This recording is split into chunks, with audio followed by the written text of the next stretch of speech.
preguntaba Alicia Cárdenas para el tema del derecho constitucional, ¿no?, y el lenguaje.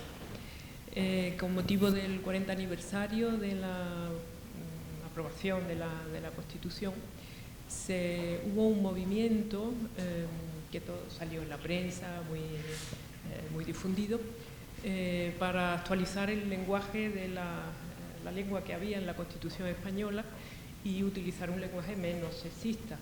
No se entraba en contenido, donde también hay mucho sexismo, como el tema de la línea de sucesión en la corona española. Ahí no se entraba, ¿no? Se formó un equipo en el que estaba su director de tesis, el profesor Octavio Salazar, y bueno, a mí me llamaron como consejera para el tema del lenguaje. Se hizo una propuesta absolutamente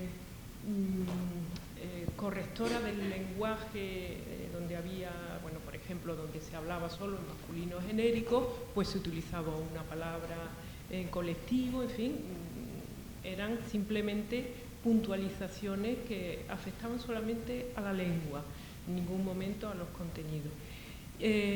Bueno, la entonces vicepresidenta del Gobierno, Carmen Calvo, solicitó un informe a la Real Academia por deferencia, por cortesía, lógicamente, que se pronunciara, y como era de esperar también, pues se pronunció de manera negativa, que aquello estaba estupendo, que el texto de la Constitución no había necesidad de cambiarlo, que el masculino es genérico y que no es específico, en fin, lo que ya sabemos, ¿no? Pero lo que quería preguntarte, no sé si, o escuchar menos tu opinión como especialista, es que yo eché de menos en ese momento una pronunciación del propio Tribunal Constitucional, aunque allí había personas, por ejemplo, la propia María Luisa Balaguer, ¿no?, que era partidaria de esa reforma, pero eché de menos no voces particulares, sino la voz del Tribunal Constitucional. Pero claro, entiendo que hay división de opiniones, pero bueno, al menos la opinión del propio tribunal sí la eché de menos. No sé, me gustaría saber tu opinión sobre este tema.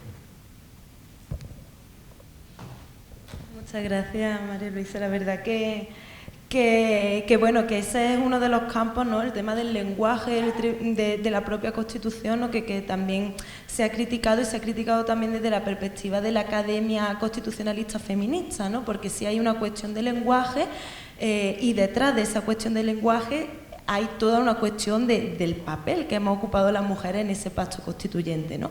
Yo siempre digo, y lo digo también en tono provocador, ¿no?, pero que al final la Constitución nos refleja, o sea, nosotras como mujeres aparecemos en la Constitución como subordinadas al varón en la línea sucesoria de la corona, como iguales al hombre dentro del matrimonio, y como, pues bueno, la protección de la maternidad, ¿no?, como madre, pero poco más aparecemos como sujetos realmente explícitos, ¿no? Y lo que comenta sobre la posición del Tribunal Constitucional, precisamente una de las reflexiones que me gustaría desarrollar va por ahí, ¿no? Fíjate que el Tribunal Constitucional, yo tenía la intuición de que no era una institución que se posicionase públicamente a favor de la igualdad, y si me apura, prácticamente a favor de nada, ¿no? O sea, es que es una institución que bueno, pues como pone sus notas de sus comunicados en Twitter, ¿no?, que a veces no los entiende, y esa es un poco su comunicación con los conflictos que son jurídicos, pero que son políticos y que ellos tienen la responsabilidad de resolver, ¿no? Y indagando y viendo también las memorias del tribunal, claro, yo no veía las medidas que el Tribunal Constitucional como institución ha tomado en pos de la igualdad, ¿no? Y es que realmente ni siquiera las tiene publicadas. Esto fue una solicitud de información que le hice al tribunal, donde, bueno, me decían que entre las cuestiones que habían desarrollado era que a partir de 2018 habían empezado a celebrar el 8 de marzo. Y ahora me voy yo a la intrahistoria de esa comunicación oficial y hablo con letradas del tribunal y me dicen, sí, empezamos a celebrar el 8 de marzo en 2018 en contra de la posición del propio tribunal. O sea, y yo creo que eso es o sea, desde cualquier perspectiva, pero es una anomalía democrática. O sea, como una institución que es el máximo intérprete de nuestro pacto constitucional y, por lo tanto, también el máximo responsable. No olvidemos que nuestra Constitución, reformarla es complicado, ¿no? Y ahí el tribunal, en cada pronunciamiento, tiene la posibilidad de redefinir, ¿no?, y de limitar ese pacto. No ha tomado una posición activa. ¿Lo va haciendo? Sí. María Luisa Balaguer y su equipo han dado la batalla en ese sentido, como las que más. Ahora se han incorporado más mujeres magistradas y abiertamente feministas, o por lo menos que acogen la perspectiva de género en la función jurisdiccional. Sí, pero esto pasó hace un mes, la nueva renovación del Tribunal Constitucional. Antes ha estado Luisa Balaguer bastante sola, obviamente con pioneras, pero queda mucho que hacer en una institución como esta, ¿no?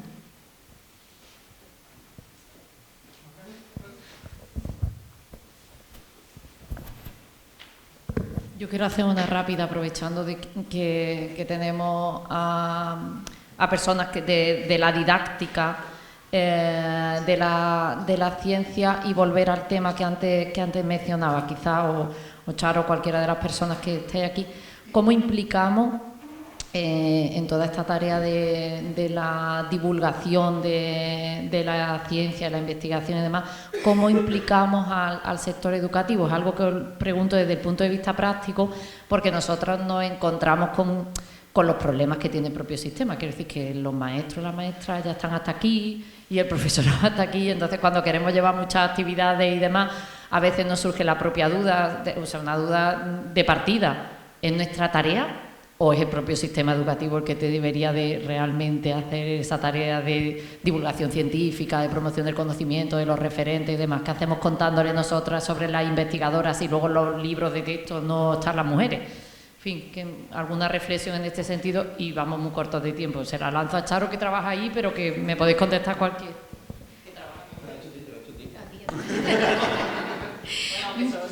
Bueno, pues yo os podemos hablar desde el ámbito en el que trabajamos. Nosotros formamos parte de una red profesional en el cual participan pues maestras, y no digo maestros porque son solo maestras de educación infantil, el Centro de Formación del Profesorado y la Universidad. O sea, es una especie de paraguas institucional con poco respaldo y nada de financiación, pero sí que nos permite crear un marco de trabajo conjunto. Nuestro punto de partida no es que la universidad enseña a las escuelas, nuestro punto de partida es que lo mucho y bueno que se hace en las escuelas, la universidad se hace eco y actúa como una especie de megáfono social, pues porque también contamos con una serie de recursos que en los propios colegios no existen. Y además porque nosotras entendemos que, por ejemplo, estudiar la biografía de las científicas no puede ser como una especie de helicóptero que llegan allí, vamos a estudiar a Silvia Earle o vamos a estudiar a Eva Cran, sino que esas mujeres científicas tienen sentido en una propuesta globalizada de aprendizaje, en un proyecto más amplio, en el cual, si estamos estudiando los océanos, por ejemplo, pues aparece una ictióloga que le encantan los tiburones y vamos a estudiar esta mujer en este contexto.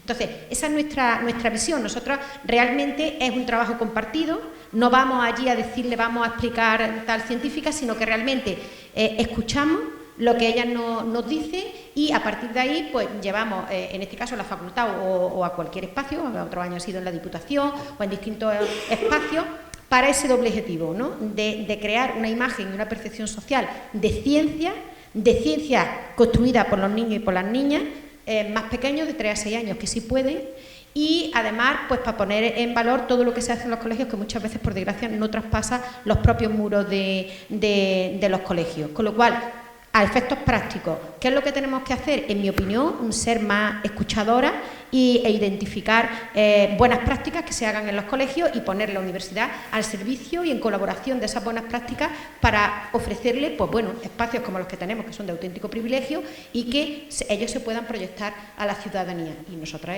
también, pues en este proyecto, por ejemplo, también desde los propios estudiantes universitarios, pues investigar a científicas, porque es una cuestión transversal, no hace falta a todos y a todas profundizar en un conocimiento más feminista. Entonces, bueno, si estamos dándonos las manos distintas instituciones, pues yo creo que la resonancia social será mayor.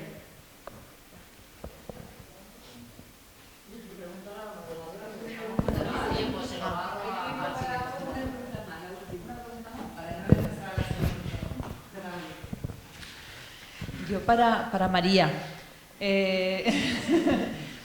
porque María, tú que has empezado casi que disculpándote, y yo lo que pienso que me siento tan afortunada de que alguien como tú, con la trayectoria profesional, quiera hacer un análisis teórico profundo del derecho para solucionar problemas reales. Creo que lo de la disculpa, nada, todo lo contrario, tiene que ser como aplaudir esa bienvenida. Luego tenemos una ley teóricamente maravillosa que pone en el centro de las decisiones a la persona, a pesar del deterioro cognitivo, incluso a pesar de que estemos en un coma inducido. O sea, revoluciona las bases del derecho, pero se aprueba sin dotación presupuestaria. Alguien como tú, que coordina casi que a coste, no lo voy a decir porque sé que te han reducido mucho el presupuesto del que dispones, ¿cómo se implanta una ley así?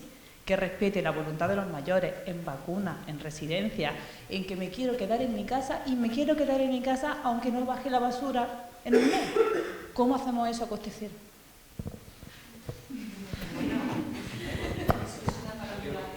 Eso es un debate, pero a mí me sale la vena de... Yo presento proyectos de intervención social a todo el que me quiera escuchar, financiador público a todos los niveles y privado a todas las empresas del mundo mundial, colegios profesionales. Entonces creo que hay muchísimas líneas de subvenciones que están ahí, que se publican y que nosotros tenemos proyectos de intervención con objetivos y con resultados. No me da tanto miedo buscar la financiación, que creo que esto lo exige, que exige un cambio y es fácil. O sea, que yo creo que hay dos, a mí se me percibía, hay que hacer una intervención social, es decir, hay un enfoque comunitario nuevo, hay que hablar, porque es que no se habla de la dependencia, no se habla de, porque es que no se habla de cómo quiero vivir cuando no esté bien, y hay que hacer un cambio personal de cómo quiero vivirlo yo para trasladarlo a la persona de mi entorno, ya sea un mandato verbal, ya sea un poder preventivo, yo qué sé. Podemos buscar la figura jurídica, pero eso hay que saberlo, hay que afrontarlo. Y los domingos, cuando nos sentamos con otras familias, tenemos que hablar no de la comunión, tenemos que hablar de cosas importantes. Una persona mayor, cuando va cumpliendo años, bueno, todos deberíamos de hacerlo, pero independientemente si tiene 70 años, pues evidentemente no podemos vivir de espaldas al envejecimiento y al deterioro, porque es que eso es una realidad. Y no te va a pasar nada por hablarlo y va a tener una vida digna. Y la mujer lo tiene que hablar y lo tiene que expresar, porque ayudará a sus guardadores de hecho, muchísimo, porque sabrá qué enfoque esa persona cuando podía elegir cómo quería vivir y nos va a ayudar a todos. Entonces, yo creo que hay un cambio social y es algo a mí que me apasiona, no sé si, y creo que cualquier administración a todos los niveles puede hacerlo. Me senté con el IPBS esta semana y le encantó, y hay una línea de subvenciones y pensaba, jolines, pero lo suyo yo creo que hay que darle esa metodología científica que vosotros tenéis, que es, oye, que esto tiene un impacto, que tiene unos indicadores, que podemos valorarlo, porque bueno, yo en los proyectos utilizo unos indicadores de impacto, pero que yo creo que son muy mejorables y que se pueden evaluar mejor las cosas con una trayectoria, en fin, que me parece algo que no lo podemos currar todos. Si no lo creemos, podemos buscar financiación. Ahí cuando estaba viendo la financiación de los proyectos decía, ostras, que se puede buscar otra financiación estupenda, pero... Casi en primicia, ahora tengo que convencer a la Comisión de Investigación, al Consejo de Gobierno, etcétera. Pero bueno, yo me voy a quedar con una frase aquí por cerrar esta sesión, porque creo que cuando se está convencido las cosas se transforman. Y en todas las cosas específicas que se han ido contando aquí son temas de aplicación diversos, muestran realidades diversas pero específicas, pero casi que en todas lo solucionaríamos si todos y todas estuviésemos convencidos de que hay que cambiarlo, porque cuando todo el mundo quiere, casi todo se consigue. Así que me quedo con esa frase, que trabajemos juntos porque esto sea un proyecto de todos y todas y no solo proyectos de investigación en un ámbito tan local como el nuestro. Pero enhorabuena a la iniciativa, enhorabuena a los ponentes y gracias a los participantes. Pasamos.